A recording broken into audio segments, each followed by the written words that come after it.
Relationship advice. Update: is it so bad to take the low road for once? She cheated on me and I want her to feel like I do.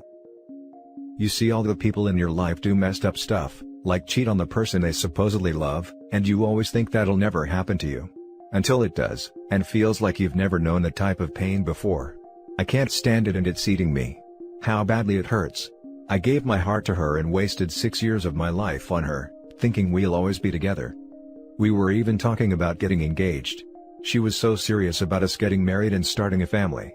We were making all these plans, so how could I think she would ever do something like this to me? All those plans blew up a week ago. I was supposed to drive to my parents' house an hour away after getting off from work early, because my dad was going to need someone to drive him to the airport.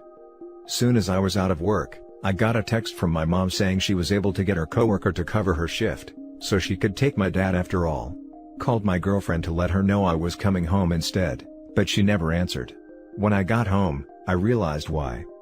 I don't know how it is for other people who've caught their significant others cheating, if it hurts more either catching them in the actual act of cheating, or just learning that they are.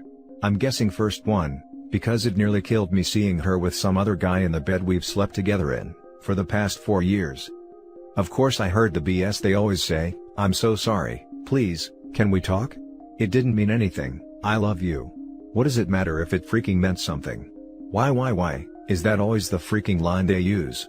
I don't give a damn if it didn't mean anything. Why would it make me feel any better? I walked out with her crying, and telling me not to leave, like I was the one hurting her. Spent the night at my buddy's place and we talked 2 days later. During our talk, I told her if she said the complete truth, then I might consider us working out our relationship. But not if I sense she's not being totally honest with me. I was lying though, didn't have plans to get back together, but I just needed to know how long it's been going on. She said she's been cheating on and off for 2 years, same guy.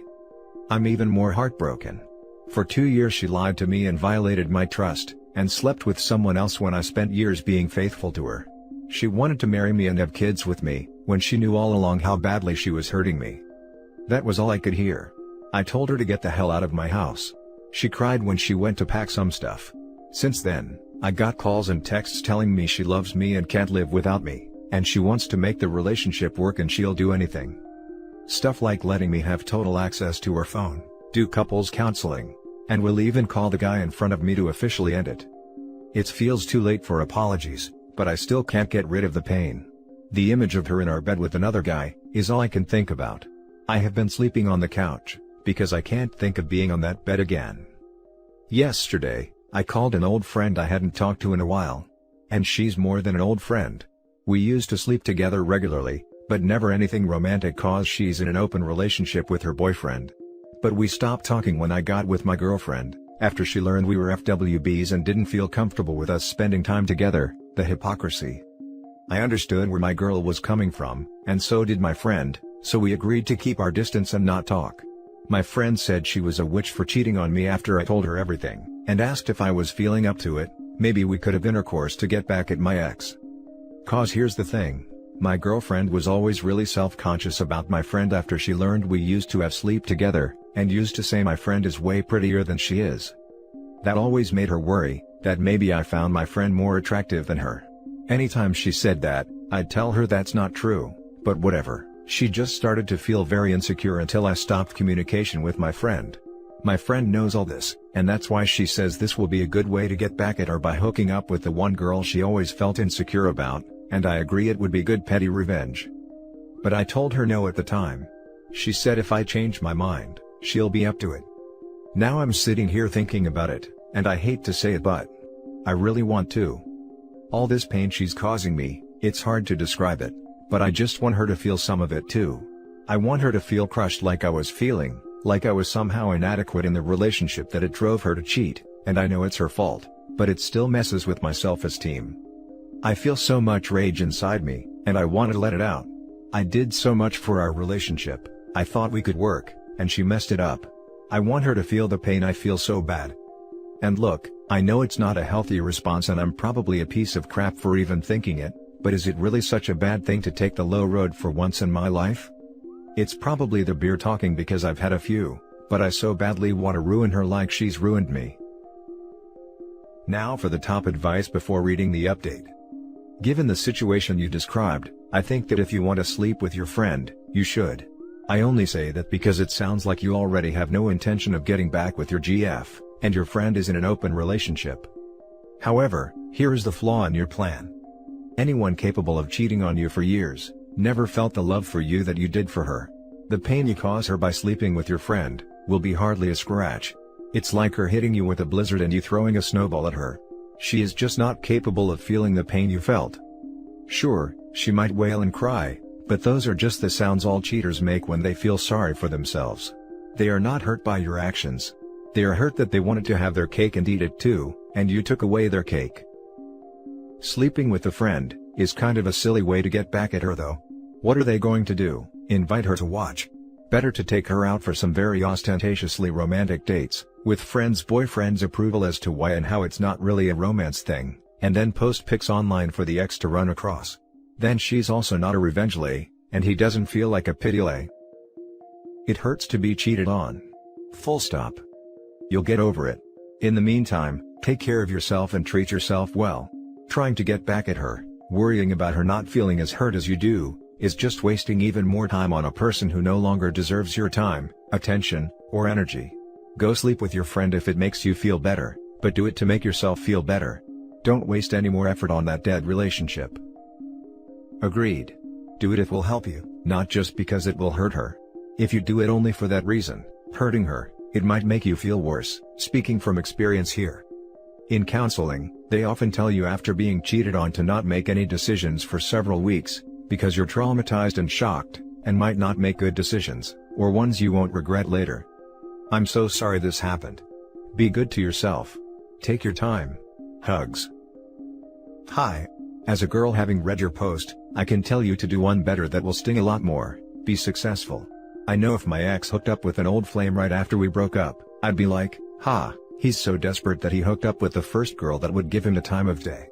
That is how this situation can come off to her, and that will only make her feel better about what she did / justify what she did. He's a man who, so the relationship wouldn't have lasted anyway. Work on yourself, have an internal or external glow up. All of your friends will talk about how great you're doing. Maybe you meet a nice girl one day and have a real relationship. That will hurt her more. That will have her stalking your social media till she's on her deathbed. Or better yet, delete social media. She won't be able to find any trace of you and it will drive her insane. I've done it, it works. Go be your best self, dude. And now for the update. It's been a while since I posted here. Honestly, I wanna thank everyone who commented. I was in a really bad place when I posted this and your support really lifted me up, especially everyone who DM'd me with their own stories, and making me feel like I've got a whole community who knows what I'm going through and have my back. You don't know how much that meant to me. It's been a few months and I'm slowly doing better. I'm keeping busy with work, started working out more, and going out for runs just to get all that energy out. Someone suggested I take up a hobby like a boxing class, which I think I'll do when COVID allows it. For now, I've got a punching bag hung up outside and I'm trying to teach myself the basics through YouTube LOL. My heart still hurts, and I've still got days where I'm really depressed. This is someone I spent 6 years of my life with after all. My ex is long gone. She kept begging me for another chance, and wanted to do therapy to get our relationship back on track so we can build that trust again. I had to block her after a while. As for our friends, I told them everything before she tried to turn this on me. They were all really supportive, and almost all of them except for two cut her out as a friend.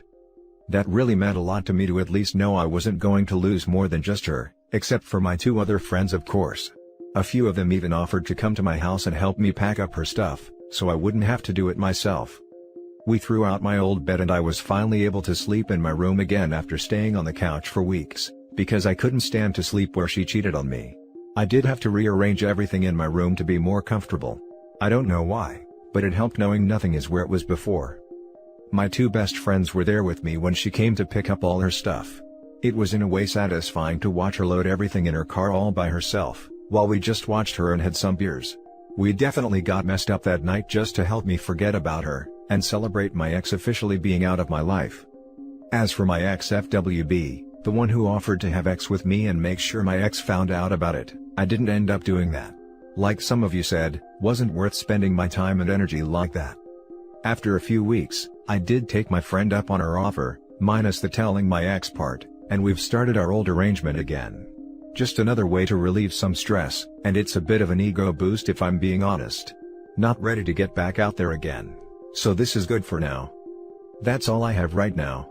My life ain't perfect, but I've been trying to slowly build things back up. I hate to say that I still miss her, but I know that'll eventually go away. The pain has started to after all, so I have hope. Thanks again for all your support and love, you guys really made my night when I first posted. Now for some comments. Congrats man, just keep doing what you're doing. This time next year it'll be a distant memory and a blessing in disguise. You're a single man with a regular F-buddy and some good friends, seems like you're well on your way to feeling damn good. Good job. You really did good for yourself, and I'm sure you'll be able to overcome this too. Best wishes towards the grief of loss and lives numbing, and a new, better love on the way. Thanks. Definitely doing a lot better than I was a few months ago, but still got ways to go. Now for the last story. Fiancé of 4+ years caught doing crystals, cheating, and trying to pin a baby on me.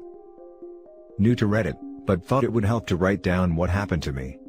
Our story begins in spring of 2016, when I, currently 20 male, met a girl we'll call Rosie, currently 19 female. Well, me and Rosie immediately hit it off and began dating. Rosie was a shy and kind girl, but she had her demons. One thing that was bad about her is that, she always let the people around her influence her decisions. She also immediately became extremely jealous and forbid me from hanging out with female friends and going out to parties, unless I was with family. I said fine, but that I expected the same from her. Honestly, looking back, the relationship became toxic pretty quickly. Her jealous nature and possessiveness eventually made me become the same way. Eventually, it led to worse things down the line. I always tried to understand her because her father abandoned her family. And her mother, brother, and grandma were all abusive towards her. Most of our relationship was long distance, since I'm originally from Mexico but work in the US, but we would text/call/video chat every single day for hours and hours. I went to visit her as frequently as possible, and we even lost our first time together. The whole time we were together, she always only wanted two things: to get out of her house, and a baby. We had our normal ups and downs as in any couple, and so we dated and remained strong year after year. Cut forward to about July 2020, and we are still in a somewhat toxic relationship. By this point, she had really changed me as a person. I became more cold and uncaring, since before when I was more sweet, she took advantage of me and would verbally abuse me. By this point, I had also become more aggressive and intense with her. I had been in the US for a while, saving up money so I could be with Rosie, move in together and start a life together. One day, while we're talking on the phone as usual, she mentions that she wants to start working at a new place, greenhouses/farming place. However, I say no, because that place is infamous for how toxic it is. Most of the people who work there are young, but involved in gangs, and are substance addicts/alcoholics. Pretty much everyone who goes there, ends up badly. How do I know? Because I have family members that worked there, and came out addicts, alcoholics, pregnant, or all three. Well, she said fine, I won't go, and that was that. Over the next several months, I noticed several changes in her schedule, her appearance, behavior, mannerisms, etc. Some days, she would take forever to answer messages in which she used to answer quickly. She would reject all my calls. Tell me she couldn't talk right now. She always had an excuse for everything. She would specifically tell me she needed to go at 8 p.m. every single night on the dot to quote, take a shower and take some medication, and would get aggressive if I didn't want her to leave yet. She began receiving strange friend requests on her social media, including one from a guy that seemed off. She was never the type of girl to want to add guys to her social media, but she was really insistent on adding this one guy in particular. I asked why, and she said, because my mom says that he might be my cousin. It was a lie, but we'll get to that. She became very distant over time. Over all these months, I asked repeatedly what was going on and to just come clean, but she never did. Cut forward to last week, and I find out the horrible truth from some family members/friends. In July, she did start working there behind my back, but that's just the beginning. In August, she began hanging out with the wrong crowd. In September, she started talking to a guy we'll call Tony. Yup, you guessed it, Tony is the guy from the friend request. Tony is a huge addict, and his family with local deal lord. How do I know? because at the time, he was dating one of my cousins who he also got addicted to D's. Well, I'm not sure of exactly when, but around that time, Rosie began using crystal, as well as other substances, probably influenced by Tony. She created hidden social media accounts, and began using a secondary phone so she could text/talk to Tony without me knowing about it. In October, Rosie began cheating on me with Tony, and Tony began cheating on my cousin with Rosie. I knew something had happened because 3 Fridays in a row, Rosie completely disappeared and ghosted me, with the excuse of visiting family, but in reality, she was more than likely getting high and drunk with Tony and her friends. Throughout November and December, she would randomly disappear some days, and ignore my calls and texts. By this point, I had become paranoid because I knew something was happening, but she always had an excuse and made me feel like I was crazy. I became depressed and more aggressive towards her because I knew she was lying, but she always denied everything, and said I saw things where there wasn't anything. But in reality, she had more than likely become Tony's new personal ex-toy. He would get her drunk and high, then have his way with her, which he had done to many girls before her. The last 6 months of my life were a complete lie, and filled with manipulation. At least since October, every day she would get high, drunk, make out with Tony, and at night she would text/call/video chat with me. Sometimes while literally being there together with Tony, probably laughing at me. I know now for a fact she was with Tony sometimes when she was texting/talking to me on the phone. Sometimes she would be outside her house talking, making out, and getting touched by Tony, then would walk inside to video chat/call me. I also know she would sneak out of her house with the excuse of going to hang out with friends, but in reality, she was going with Tony, more than likely to get high and have sex. She also more than likely snuck him into her house to have sex with him, since her mom always got home later than she did, and she had snuck me in the past. A few times, I literally heard when they would tell her someone was looking for her, and when I asked who it was, she would say, "Oh, it was just some lady." No, it was Tony, and she would probably just tell him to wait a little while she talked to me.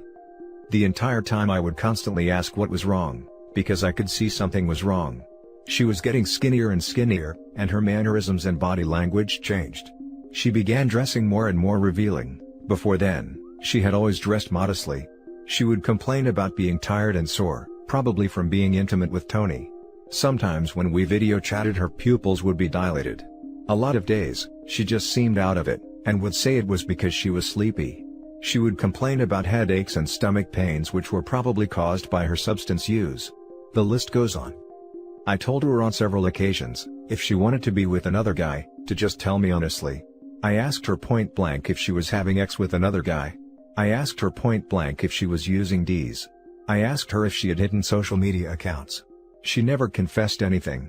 Not one thing, and lied/denied everything until the very end.